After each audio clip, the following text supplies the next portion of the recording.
பிக்மை ஸ்டாக்ஸ்க்கு உங்களை அன்போடு வரவேற்கிறேன். நேத்து நைட் குளோபல் மார்க்கெட்ல நடந்த முக்கியமான விஷயங்கள், இன்னைக்கு நம்ம இந்திய பங்குச்சந்தை எப்படி பாதிக்க போகுது, மே 14ஆம் தேதிக்கான ஒரு பக்காவான ப்ரீ மார்க்கெட் அனாலிசிஸை இப்ப பார்க்கலாம் வாங்க. நேத்து நைட் வந்த ஒரு மிகப்பெரிய மேக்ரோ ஷாக்ல இருந்து ஆரம்பிக்கலாம். ஏப்ரல் மாசத்துக்கான அமெரிக்காவோட கோர் ஹோல்சேல் பணவீக்கம், அதாவது பிபிஐ டேட்டா வந்திருக்கு. அது யாருமே எதிர்பார்க்காத அளவுக்கு 5.2% அப்படின்னு ரொம்பவே அதிகமா பதிவாகியிருக்கு. இது நிஜமாவே ஒரு பெரிய ஷாக் தான். இப்போ உங்க மைண்ட்ல ஒரு கேள்வி வரலாம், பணவீக்கம் இவ்ளோ அதிகமாயிருக்கே, அமெரிக்கால வட்டி விகிதத்தை ஏத்திருவாங்களோன்ற பயத்துல மார்க்கெட்ல அதல பாதாளத்துக்கு போகணுமேனு நீங்க நினைக்கலாம். ஆனா கிஃப்ட் நிஃப்டி 23,567 கிட்ட ட்ரேட் ஆயிக்கிட்டு இருக்கு.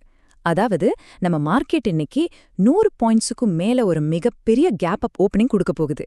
இது எப்படி சாத்தியம்? இந்த முரண்பாட்டுக்கு காரணம் என்ன தெரியுமா? அந்த மோசமான இன்ஃப்ளேஷன் டேட்டாவை மார்க்கெட் சுத்தமா கண்டுக்கவே இல்லை. ஏன்னா அமெரிக்கா அதிபர் ட்ரம்ப் சைனாவுக்கு விசிட் பண்ணதும், அவர் கூடவே என்விடியா, ஆப்பிள் மாதிரியான மெகா கேப் ஏஐ கம்பெனிகளோட சிஇஓக்களும் போனதுதான் இந்த ஏஐ டெக் சென்டிமெண்ட் மார்க்கெட்டுக்கு ஒரு பெரிய பாசிட்டிவ் எனர்ஜியை கொடுத்துச்சு. இந்த ஏஐ டெக் ரேலியில என்னாச்சுன்னா, நாஸ்டாக் ரொம்பவே சிறப்பா செயல்பட்டு அதோட ஆல் டைம் ஹைய தொட்டுச்சு. நாஸ்டாக் ஏறினது மட்டும் இல்லாம S&P 500யும் 0.6% மேல இழுத்துட்டு போயிடுச்சு. ஆனா அதே நேரத்துல டவ் ஜோன்ஸ் மட்டும் -0.1% அப்படின்னு லேசான சரிவோடு முடிஞ்சிருக்கு. சரி, அமெரிக்கால இருக்கிற நம்ம இந்திய கம்பெனிகளோட ஏடிஆர் நிலைமை நேத்து நைட் எப்படி இருந்துச்சு? இது ஒரு மிக்ஸ்ட் பேக் அப்படின்னு தான் சொல்லணும். ஃபார்மா செக்டாரோட வலிமையை காட்டுற விதமா டாக்டர் ரெட்டிஸ் 4% ஏறி இருக்கு. ஆனா ஐடி செக்டார் கொஞ்சம் டல்லா தான் இருந்துச்சு. குறிப்பா விப்ரோ 2%க்கும் மேல சரிவை சந்திச்சிருக்கு. ஓகே, அடுத்ததா உலகளாவிய புவிசார் அரசியலும் நம்ம உள்நாட்டு செய்திகளும் இன்னைக்கு மார்க்கெட்டுக்கு எப்படி களம் அமைச்சு கொடுக்க போகுதுன்னு பாப்போம். இப்போ ஹார்மோஸ் ஜலசந்தியில என்ன நடக்குதுன்னு கவனிச்சிங்கன்னா, அங்க போற கப்பல்களுக்கு சேவை கட்டணம் வசூலிக்க போறதா ஈரான் அதிகாரப்பூர்வமா அறிவிச்சிருக்காங்க. ஒரு பக்கம் குவைத் ஈரானை தாக்கிட்டு இருந்தாலும் நம்ம இந்தியாவுக்கு இதுல ஒரு பிளஸ் இருக்கு. நம்மளோட 11 இந்திய கப்பல்களுக்கு பாதுகாப்பா போறதுக்கான அனுமதி ஏற்கனவே கிடைச்சிருச்சு. கச்சா எண்ணெய் சப்ளைக்கு இது ஒரு பெரிய ரிலீஃப். கார்ப்பரேட் செய்திகளை பொறுத்த வரைக்கும் பாரதி ஏர்டெல்லோட Q4 ரிசல்ட்ஸ் வந்திருக்கு. லாபம் 10% அதிகரிச்சிருக்கு. அது மட்டும் இல்லாம ஒரு ஷேருக்கு 24 ரூபாய் டிவிடெண்ட் கொடுத்திருக்காங்க. ஆனா இதுல கவனிக்க வேண்டிய ஒரு ட்விஸ்ட் என்னன்னா, ஒரு யூசருக்கான சராசரி வருவாய், அதாவது ARPO லேசா குறைஞ்சு 257 ரூபாயா வந்திருக்கு. இது இன்னைக்கு மார்க்கெட்ல எப்படி ரியாக்ட் ஆக போகுதுன்னு நாம கண்டிப்பா பார்க்கணும். அதே போல ரெகுலேட்டரி சைட்ல இருந்து ஒரு அப்டேட்.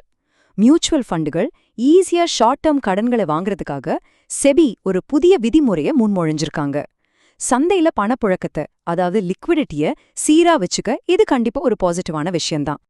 அடுத்து, இந்த வாலடைலிட்டிக்கு நடுவுல இன்ஸ்டிடியூஷனல் முதலீட்டாளர்கள், அதாவது ஸ்மார்ட் மணி நேத்து எங்க போயிருக்குன்னு ட்ராக் பண்ணலாம்.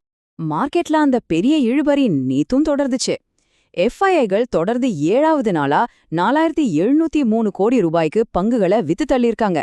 ஆனா நம்ம டிஐஐகள் சளைக்காம 5869 கோடி ரூபாய்க்கு ஷேர்ஸை வாங்கி நம்ம மார்க்கெட்டை ரொம்ப ஸ்ட்ராங்கா காப்பாத்திருக்காங்க. என்னதான் டிஐஐகள் சப்போர்ட் பண்ணாலும் இந்தியா விக்ஸ் தொடர்ந்து 4வது நாளா ஏறி 19.43 தொற்றுக்கு.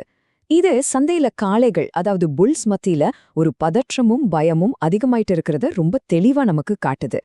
ஓகே, எப்போ நேரா சாஸ்க்கு போயிடலாம். இன்னைக்கு உங்க ட்ரேடிங் செட்டப்க்கு தேவையான முக்கியமான லெவல்ஸை நோட் பண்ணிக்கோங்க. நிஃப்டி 23,410ல ஒரு சின்ன புல்லிஷ் கேண்டில ஃபார்ம் பண்ணி க்ளோஸ் ஆகியிருக்கு. ஆனா இன்னமும் கீழ்நோக்கி போயிட்டு இருக்கிற முக்கியமான மூவிங் ஆவரேஜ்களுக்கு கீழே தான் நிஃப்டி இருக்கு. அதனால ஒரு விதமான ப்ரெஷர் கண்டிப்பா இருக்குன்னு தான் சொல்லணும். ஆப்ஷன்ஸ் டேட்டா என்ன சொல்லுதுன்னா, 24,000ல இருக்கிற அந்த மாபெரும் கால் ரைட்டிங் ரெசிஸ்டன்ஸை நோக்கி போகணும்னா நிஃப்டி இன்னைக்கு கண்டிப்பா 23,400 லெவலுக்கு மேல ஸ்ட்ராங்கா நிலைச்சு நிக்கணும்.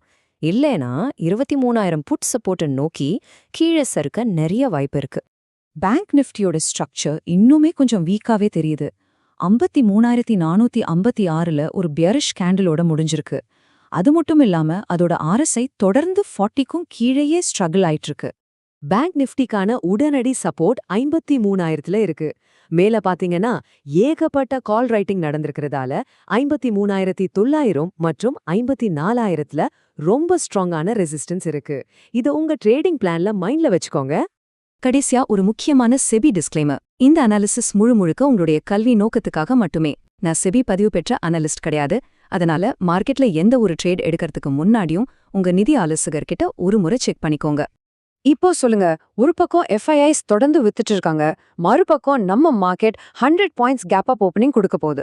இந்த சூழ்நிலையில இன்னைக்கு ஓப்பனிங் பெல்ல நீங்க எப்படி ட்ரேட் பண்ண போறீங்க?